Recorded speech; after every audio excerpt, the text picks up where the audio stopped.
Blaues Meer, Sandstrände in malerischen Buchten, umgeben von grünen Pinienwäldern, dazu süße kleine Küstenorte und Tapas an jeder Ecke. Die Costa Brava hat wirklich alle Zutaten für einen traumhaft schönen Urlaub in der Sonne. Und heute wollen wir uns ein paar Ecken davon genauer angucken. Hi, hier sind Tina und Dirk von Let's Get Otter hier und mit unserem Campervan bereisen wir die Welt. Zuletzt waren wir ausgiebig in Spanien unterwegs und absolut begeistert von den unglaublich abwechslungsreichen Landschaften, die dieses Land zu bieten hat. Von paradiesischen Sandstränden, faszinierenden Städten bis hin zu imposanten Berglandschaften. Heute erkunden wir nun also die Costa Brava. Wir flanieren durch malerische Küstenorte, übernachten auf dem laut ADAC besten Campingplatz Europas und vieles mehr.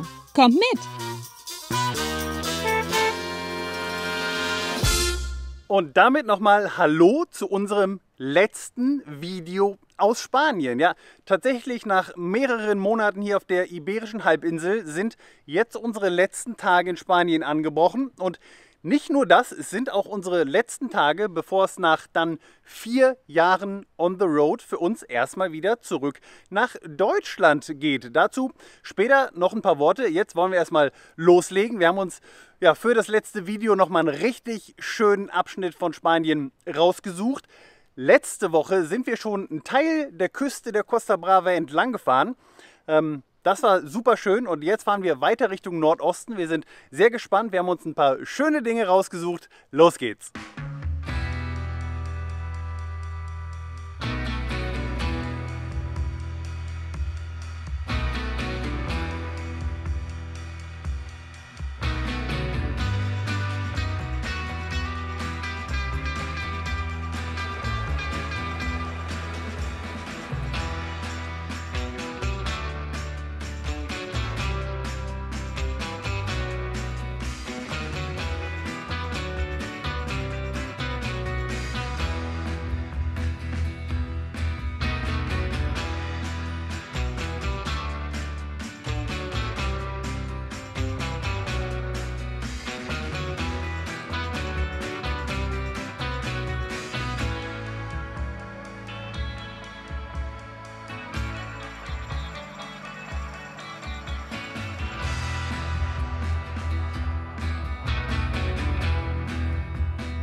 Wir fahren hier gerade die Küstenstraße zwischen Lloret de Mar und San Feliu de Guíxols entlang. Sehr gut. Dankeschön. Es gilt als eine der schönsten Küstenstraßen hier an der Costa Brava. Und ja, wir können sagen, es ist wirklich richtig, richtig schön. Also wir fühlen uns immer wieder an die Côte d'Azur erinnert. Ja. Und es gibt auch überall hier so Aussichtspunkte, Parkmöglichkeiten. Zwischendurch kann man manchmal zu kleinen Buchten runtergehen. Also wirklich richtig, richtig schön. Jetzt geht es aber ins Inland und da geht die Straße weiter bis zu unserem nächsten Ziel, das dann aber wieder an der Küste liegt.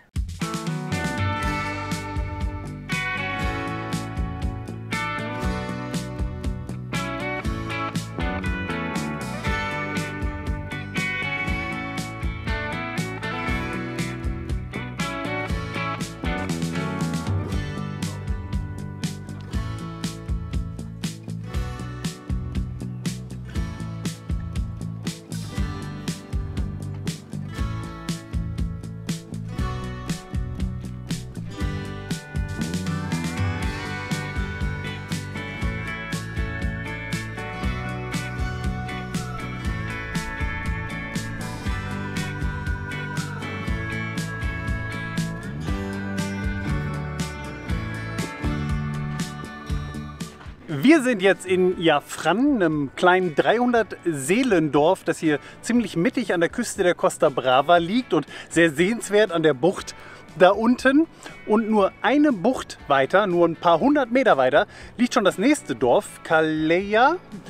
Und diese beiden Orte werden von einem kleinen Wanderweg, einem Spazierweg miteinander verbunden. Der soll sehr schön und sehr kurzweilig sein. Deswegen wollen wir den jetzt in Angriff nehmen. Und zuallererst sind wir einmal hier kurz hoch zu diesem Leuchtturm gefahren. Einerseits, um uns den Aufstieg zu Fuß zu sparen, andererseits, um diese sehr schöne Aussicht zu genießen. Ja.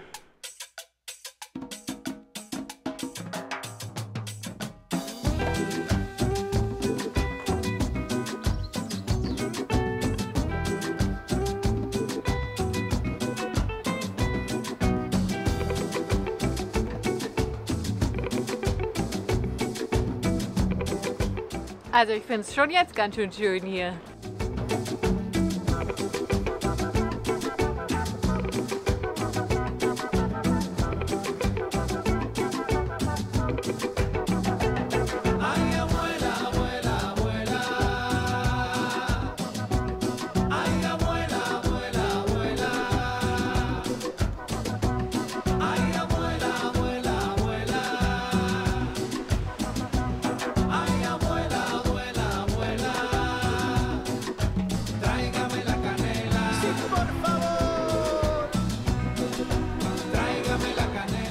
Ja, also wenn das kein Urlaubsfeeling ausstrahlt, dann weiß ich auch nicht.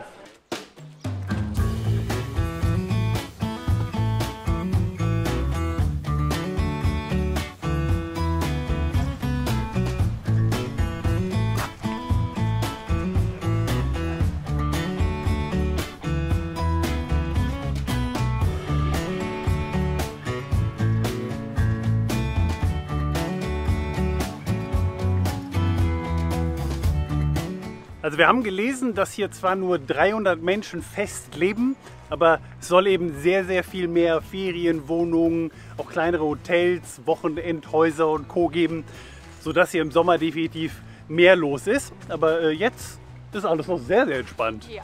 Also es ist eine gute Zeit.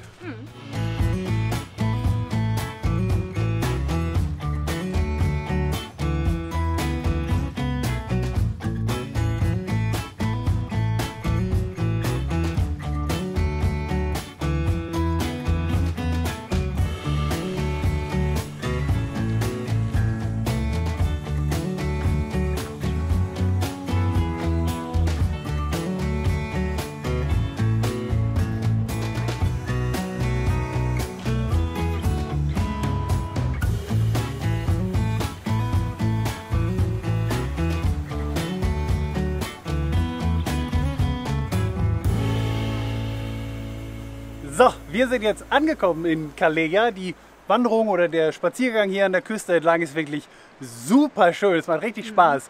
Absolut lohnenswert. Und was an diesen beiden Orten noch cool ist, es ist einer der wenigen Bereiche an der Costa Brava, wo man an der Küste noch die Drohne in die Luft schicken darf. Das nutzen wir doch direkt mal.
So, wir sind zurück am Auto und jetzt fahren wir zum längsten Sandstrand der Costa Brava, denn da haben wir gestern Abend ganz spontan einen Campingplatz gebucht.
23 Grad, blauer Himmel, Sonnenschein und alles an einem kilometerlangen Sandstrand.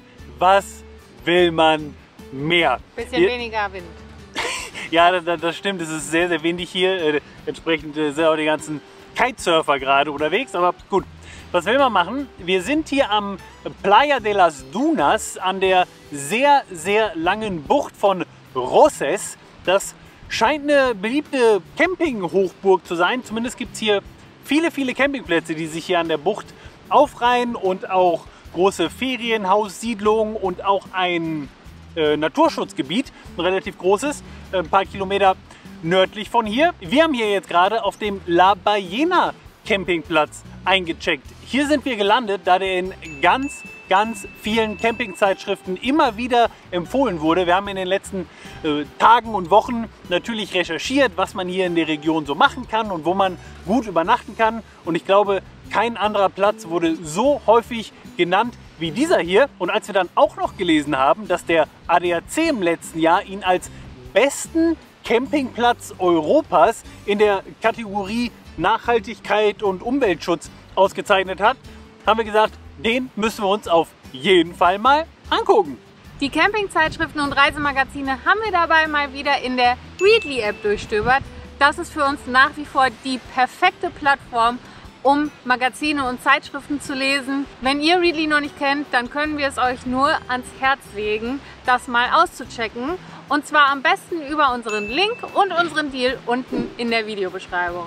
Denn mit Readly habt ihr Zugriff auf über 7000 Zeitschriften, Magazine und Zeitungen, online und offline, auf dem Handy, auf dem Tablet, auf dem Computer. Letzteres ging lange Zeit nicht, aber auch das haben die jetzt ermöglicht. Also egal, ob ihr morgens in der Bahn auf dem Weg zur Arbeit seid oder mit eurem Wohnmobil an der Costa Brava im Urlaub, ihr seid immer up to date, was eure Lieblingszeitschriften angeht. Und das nicht nur zu den Themen Reisen und Camping. Ich lese zum Beispiel immer wieder Testberichte zu neuen Kameras und Objektiven. Und meine Eltern, die Teil unseres Familienaccounts sind, die schauen ihre Reitsport- und Gartenmagazine bei Readly an. Wir sagen es voller Überzeugung, was Readly einem so bietet, ist wirklich überragend. Zugriff auf so viele Titel und meistens auch noch auf die jeweils älteren Ausgaben, wenn man sich zum Beispiel einen Testbericht abgespeichert hat und den dann später noch mal lesen möchte. Wir können es wirklich nur empfehlen,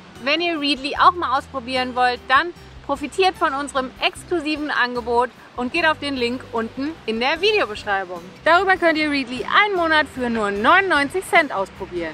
Ja, und wir drehen jetzt eine Runde über den Campingplatz und schauen, ob der wirklich so besonders ist.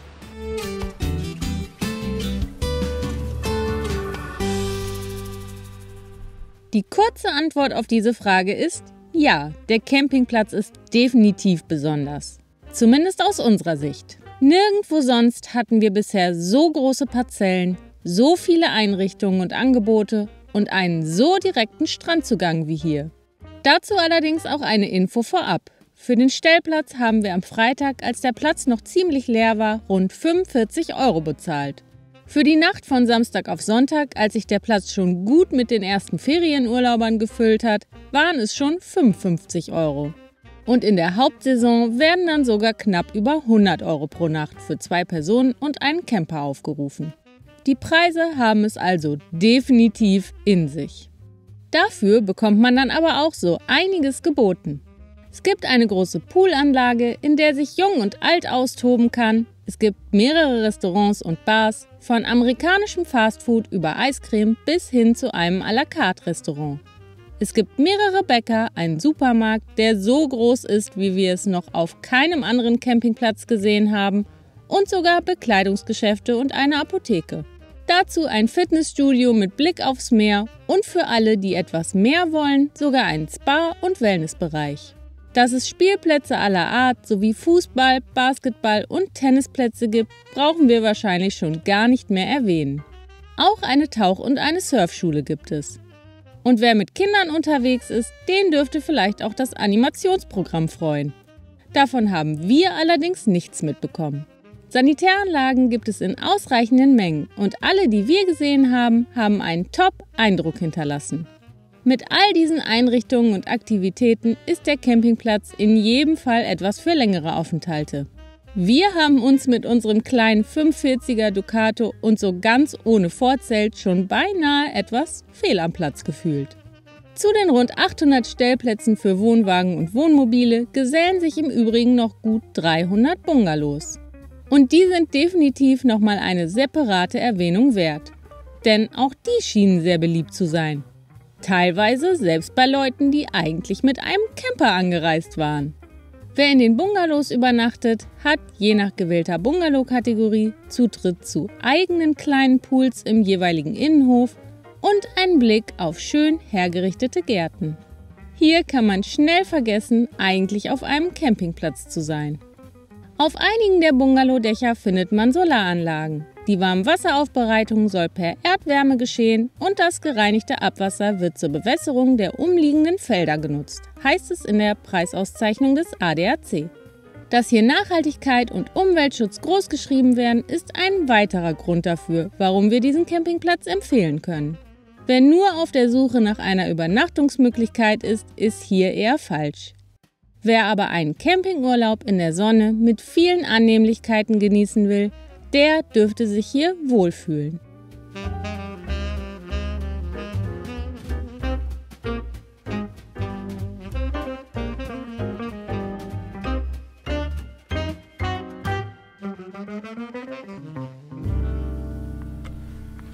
Guten Morgen aus Cadaqués, einem der bekanntesten Ausflugsziele hier an der Costa Brava. Wohl ist ein kleiner Ort, der auf der Halbinsel Cap de Creus liegt, dem östlichsten Zipfel der iberischen Halbinsel. Und der Ort liegt über so ein paar Buchten verteilt, hier sehr schön am Meer und ist vor allem bekannt, weil es der letzte Wohnsitz von Salvador Dalí war. Und der Ort soll aber auch generell sehr, sehr schön sein. Und deswegen schauen wir uns den jetzt an. Wir sind hier gerade hergefahren heute Morgen an einem Samstag. Wir sehen schon, hier ist ordentlich was los. Es war nicht ganz so einfach, einen Parkplatz zu finden, generell mit dem Wohnmobil. Wir sind schon an einem Parkplatz vorbeigekommen, wo Autos für 5 Euro und Wohnmobile und Vans für 50 Euro parken können. Aber jetzt haben wir scheinbar einen Parkplatz gefunden, wo man einfach so stehen kann. Zumindest stehen hier viele Wohnmobile. Wir hoffen, das klappt. Los geht's.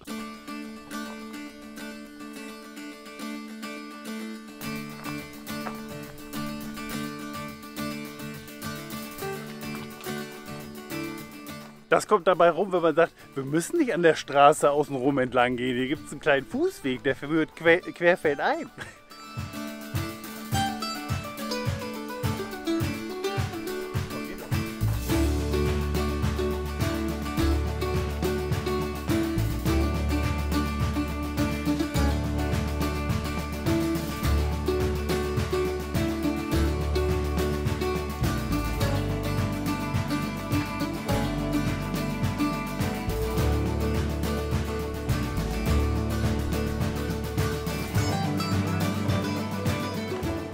Ja, das hier hinter mir, das ist das Salvador Dalí Haus. Das ist inzwischen ein Museum, das man besuchen kann. Und das Haus ist eben wohl noch eingerichtet, so wie er es damals zurückgelassen hat, mit vielen Kunstwerken auf dem ganzen Gelände.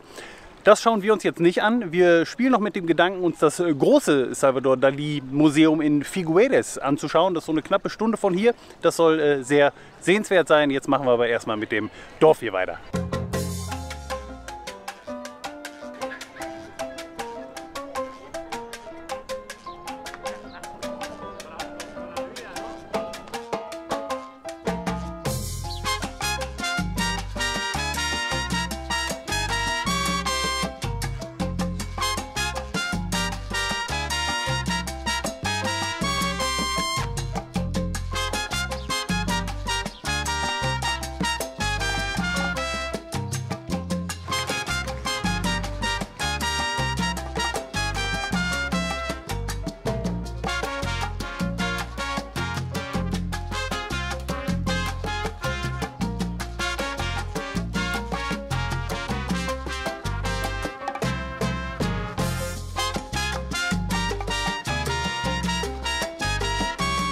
Neben dem Dali-Haus, bei dem wir gerade waren, und der Kirche hat Cadaqués eigentlich nicht so richtig Sehenswürdigkeiten. Es ist eher ein Ort, um Urlaub zu machen und hier ein bisschen planieren zu gehen.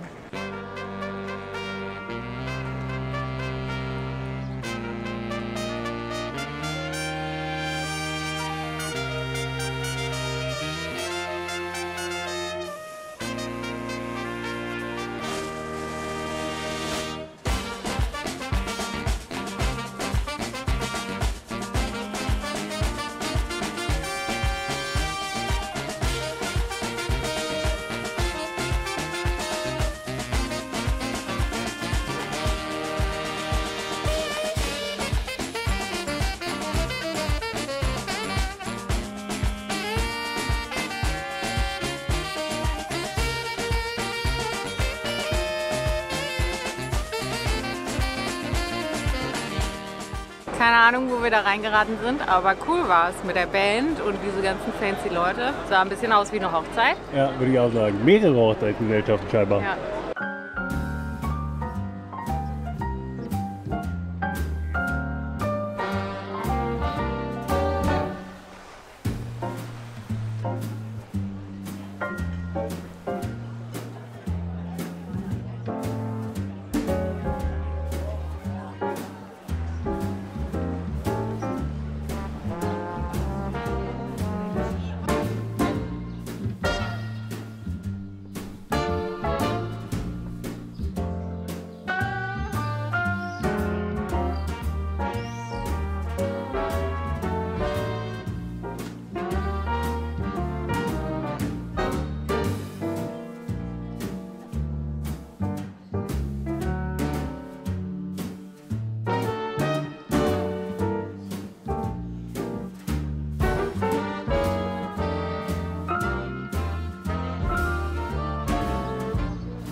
Love it.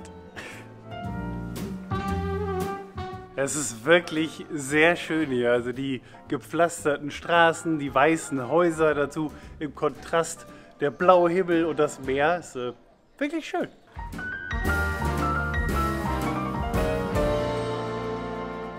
Tina, hast du noch ein paar Fun Facts für mich? Ja, ich weiß zum Beispiel, dass Dali einen Nasenbär als Haustier hatte. In Nasenbären? Ja, in Paris. Und zwar hat er wohl gesagt, dass der ihn durch seine Form in seiner Kunst inspiriert hat. Moment, sieht das ungefähr so aus? Fast. Ja, ein Nasenbär klingt aber auf jeden Fall nicht legal, würde ich sagen. Weiß ich nicht.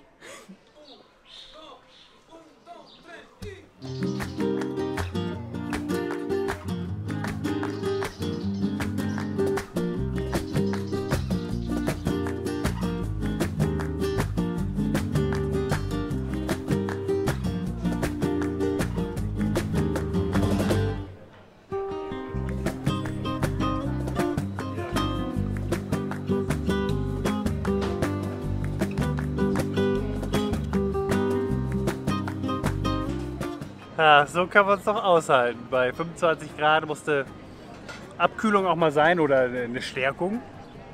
Sehr schön hier.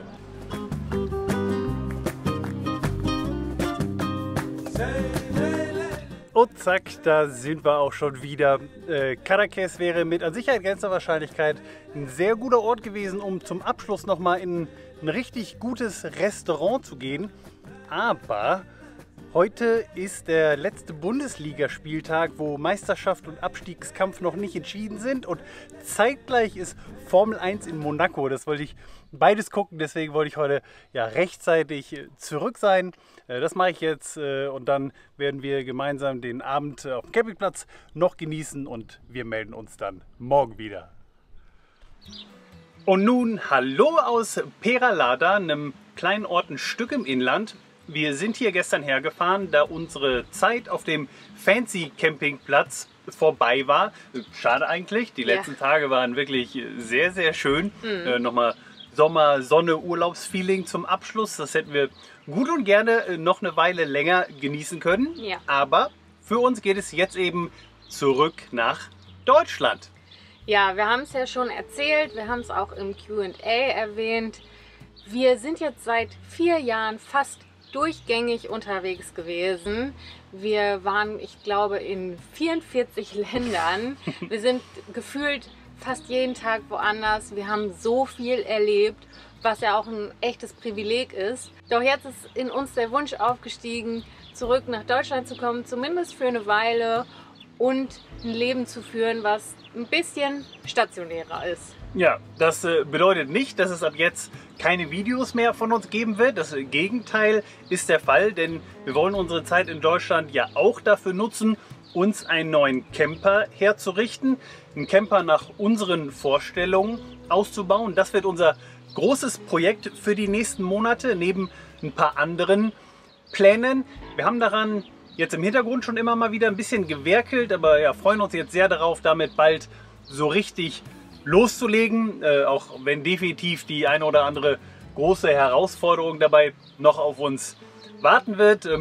Wir werden sehen, wir sind gespannt. Daneben soll es auch immer mal wieder Reisevideos geben, denn wir wollen ein bisschen in Deutschland unterwegs sein, und allein das ist schon ein Grund, warum wir unseren treuen Begleiter Knausi hier erst einmal eine Weile behalten werden, auch wenn der jetzt nach all den Jahren der Reise definitiv ein bisschen Liebe und Zuneigung braucht. Es gibt ein paar Dinge, die gemacht werden müssen, ein paar Dinge, die wir erledigen wollen, und auch dazu nehmen wir euch natürlich mit.